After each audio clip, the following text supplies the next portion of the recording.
We have been told that AI is an exponential force, that every 6 months the models get smarter, the parameters get larger, and the capabilities become more godlike. But behind the hype of ChatGPT and Midjourney, there is a physical reality that the industry is terrified to talk about. We are hitting a wall, not a software wall, but a computational wall. To train GPT-4, it took an estimated 25,000 NVIDIA GPUs working for months. To train the next generation, we do not just need more chips. We need more electricity than some small nations produce.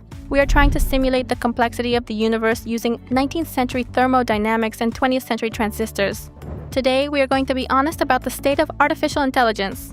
We are going to look at why classical silicon, the stuff inside your phone and the world's fastest supercomputers, is fundamentally incapable of taking us to AGI. And we are going to look at why quantum computing is not just a faster alternative, it is the only exit ramp left. To understand the wall, you have to understand the bit. Everything you have ever done on a computer, every AI prompt you have ever typed, is processed in ones and zeros. This is Boolean logic, it is binary, it is certain. For 50 years, we followed Moore's law. We made transistors smaller so we could fit more of them on a chip, making them faster and more efficient. But we have reached the atomic limit. When a transistor gate gets smaller than 5 nanometers, electrons start to leak through the walls. It is a phenomenon called quantum tunneling. Physics is literally telling us no. We cannot make classical chips any smaller without the atoms themselves refusing to cooperate. This leads to the power crisis. Because we cannot make chips smaller, we just make clusters bigger. We build data centers the size of football stadiums. But the more data you move, the more heat you generate. Currently, AI training is a battle of cooling systems. We are spending half our energy just trying to keep the chips from melting. If we want an AI that can actually reason, simulate new drugs, or solve fusion energy, it needs to handle combinatorial complexity. And that is something a binary bit simply cannot do. Imagine you're trying to find the perfect configuration for a new battery material. You have 100 different chemical variables. A classical computer, even a supercomputer, approaches this like a mouse in a maze. It tries path A. If it fails, it goes back and tries path B. This is called serial processing. Even if you have a million GPUs, you are just a million mice in a million mazes. As you add more variables, the number of possible combinations does not just grow, it explodes. It becomes combinatorial. To simulate a single molecule of penicillin, a classical computer would need more bits than there are atoms in the observable universe. Penicillin equals 10 to the 80 power combinations. This is the wall.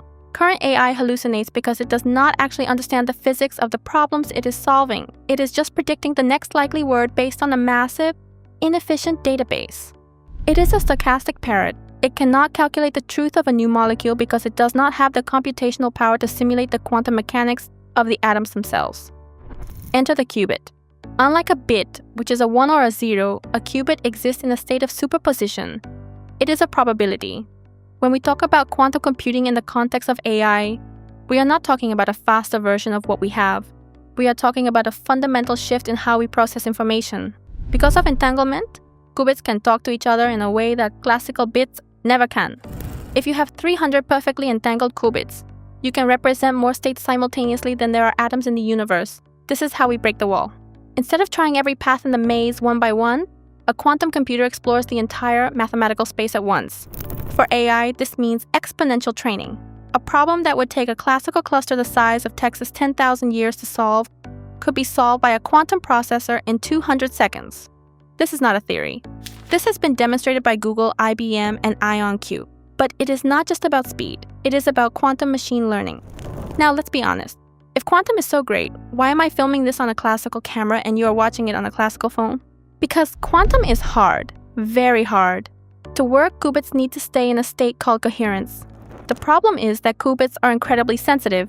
A single stray photon, a microscopic change in temperature, or even a vibration from a passing truck can cause decoherence. The qubit collapses and the calculation is ruined.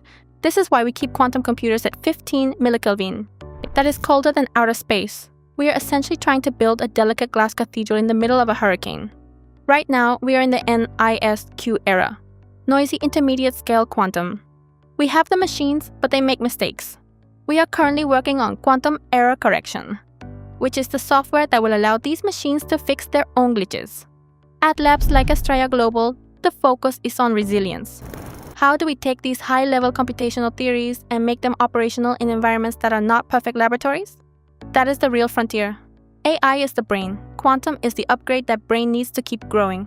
Without quantum, AI will become a very expensive, very fast librarian, capable of summarizing what we already know, but incapable of discovering the truly unknown.